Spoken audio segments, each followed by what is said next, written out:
Kasama na natin ulit si Juan Carlos. Yes. Yes, so ano na yung kinain mo dito sa Cebu, Jody? Ano nga ba?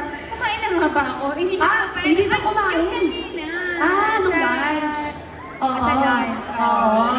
Eto na diba? siya. Eto na, dyan diba? ka sa gitna. Dito ka sa gitna, Miss Jody. Diba? Sige, dyan ka na. Alright, sige. So, ganito po yung mangyayari ngayon. This will be the first time na i-unveil natin yung official poster ng pelikula nyo na Untold. Yes, so natin dito on stage, our executive producer, our poster unveiling.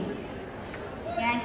Siya po ang aming director, si Derek Cabrido. Ayan, palakpakan niyo naman po siya. Baka gusto mong bumati sa kanila, Derek.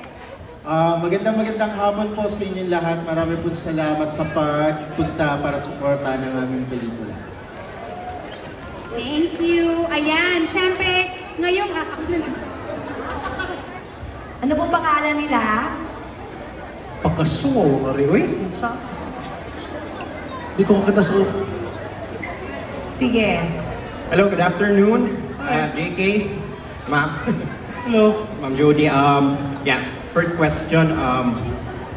During your preparation for the role, what are your inspirations, especially you, Ma'am Jody, since you were the main character, all the shock, the facial expressions, and also you, JK, what was your preparation as a supporting character, your feeling, what was going through your mind when you were playing your role? So, everything started with the script, of course. So after reading it, parang me and the director, si Direk Derek, had to collaborate. And of course, in terms of preparation, we kind of parang identified a few references for the character. And not only that, we had to discuss on what was really going on with her. To the point na, is it really just in her head? Is it something that's happening around her? What was really going on a psychological level? Then, the next thing that we did was we tried to create parang a background for her na hindi na rin naman talaga merong parts na makikita mo, but then we added something pa para lang to add layer to the character. So I guess that's how we built si Vivian Vera for this one. Yeah. Thank you. thank you. Ang sa ako, sasagutin ko na lang Bisaya. Bisaya ka, kuya? Yes, sir. Sige, pwede kayo. Kita naman kasi nabot eh sila kasabot ba? Nagaon bang aircon nga rin sa SM? Alimuot kayo ba? Di na, magbuka, Ako na ba? Alimuot, gila mo. Kayo si Panahon ni JK. Suits, SM ang pagkalimuot. Pero kidding aside, ako, it didn't really need much preparation on my end because honestly, going into work, I was just having a good time.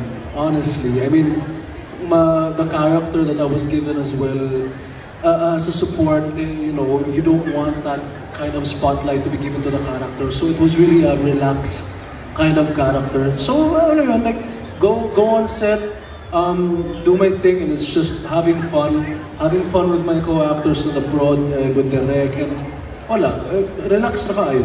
Kuha na kayo. Alright, thank you very much. Thank you. Okay, thank you po. Next question. Santa Maria and JK. By the way, my name is MJ from DYRB. And my question is, for Jody Santa Maria, your character in the film Untold is a reporter who suddenly gains the terrifying ability to see ghosts after wearing a cursed bracelet. If you were in her shoes as Vivian, how do you think you would handle seeing the dead? And did playing this role ever make you question your own fears or belief about the supernatural? Would you like me to repeat the question? Yes, please. Sorry, Pageant pala to, no? Sige, go. Your character in the film Untold is a reporter who suddenly gains the terrifying ability to see ghosts after wearing a cursed bracelet. If you were in her shoes as Vivian, how do you think you will handle seeing the dead? And did you playing this role ever making you question your own fears or belief about the supernatural? Okay, I got the question. Thank you, MJ. Well, of course, I think seeing dead people is not normal. Diba? I mean, you know, when someone's dead, they're supposed to be dead, and you're not supposed to be seeing them, diba? So when you see a dead person, syempre matatakot ka talaga. Kumbaga, kikilabutan ka. And in terms of the supernatural, well, I do believe that there are entities, there are spiritual beings. Hindi ko naman pwedeng sabihin na hindi ako naniniwala sa mga things sa supernatural, especially growing up in a country where the supernatural is very much part of our culture.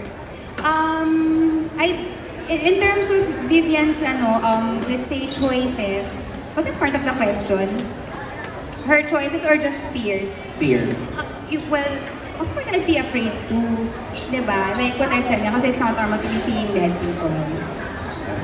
Thank you. Thank you. And for Juan Carlos, Philippines ka ba? Bakit? Kasi it's more fun kapag kasama ka. Kagilap! Oh my God! Hoy! Dahil dyan, Hindi na mag-video. 100 tickets! Wow! Birthday ni mo pa, IDB. And thank you so much for your question. Alright, let's move on to another question from our friends from the media. Let's go. Hello, this question is for my love. My love, I miss you. Oh my God, ang dami nila. Hi. Hello. Hi. MG, sorry, I can explain. Yes? Hi, my name is Regine, and this question is for you. We're not so used with you doing horror movies. Right. What are we gonna be expecting from Jasper this time? Beauty pageant, please. That was thank you for the wonderful question. Wow. On behalf of my country, but I honestly with Jasper, it's my first time doing a horror film, and one thing that you have to understand, I mean, going to the character, it was really fun, which a question I answered earlier as well, right? So getting into the whole character was really fun. I had a great time. But the one thing that you have to realize with horror films in general, okay, nakakatakot yung horror film, yung action movie. Pero marami ding aspect na creepy when you're actually filming. Ang daming stories na ganun. So parang really being a part and being involved in that kind of working environment, parang oh my God. Lalo na pag nakikita mo yung mga co-actors mo na parang tapos anong oras na parang oh my God, ito na. And honestly, it's really fun. With Jasper, you're just gonna he's not just a supporting, like, what he is living true to his supporting role. He's really supportive towards Vivian all throughout the film. That's really what I see with Jasper. Talagang, alam mo yun, talagang that one constant person who's just really trying to be there by Vivian's side. So, yeah, naging supportive naman yung character and yung acting ko dun sa support. Pero yeah, yun. Thank you. Ikaw rin, okay? Ay, may bahag din. Avid fan kasi to ni Juan Carlos. Alright, so 3 questions pa. 3 more questions. 3 question. Wala nang question. Alright, sige, let's move on sa mga influencers naman. This time for direct. That you make now will definitely affect your future. So that's exactly what happened to her. And also the suppression of her conscience, di ba? Parang magugulat ka na, kaya palang isuppress ng tao ang konsensya niya. And different personalities in history have done this, diba? Which I will no longer name, no? Na ganun din, kumbaga greatly na-affect yung psyche nila as a human being. So with mga previous studies, nagpapasalamat ako kasi I was able to apply them to the role that I did for Untold. Thank you! Quick follow-up, did you talk to any journalists, like mga reporters, as preparation for your role? And maybe check your events, answer this characters also. Thank you. So I have a couple of journalist friends na when I told them about this movie, so they gave me naman their 2 cents. And for me, sobrang valuable ng insights na binigay nila because sila yung talagang nagtatrabaho sa ganong klaseng industriya. Sila yung nandun sa field. So yung insights na binigay nila were the things na dinagdag ko din as part of my characterization. Thank you! Hello! Hi, Reg! I just wanna say, wait, bago ka magsimula, gusto kitang pasalamatan because lumipad pa siya, she's from Manila, and lumipad siya ng Cebu just to be with us today. So thank you for the love, Jody Natix. Maraming salamat. Forever Zodinetics.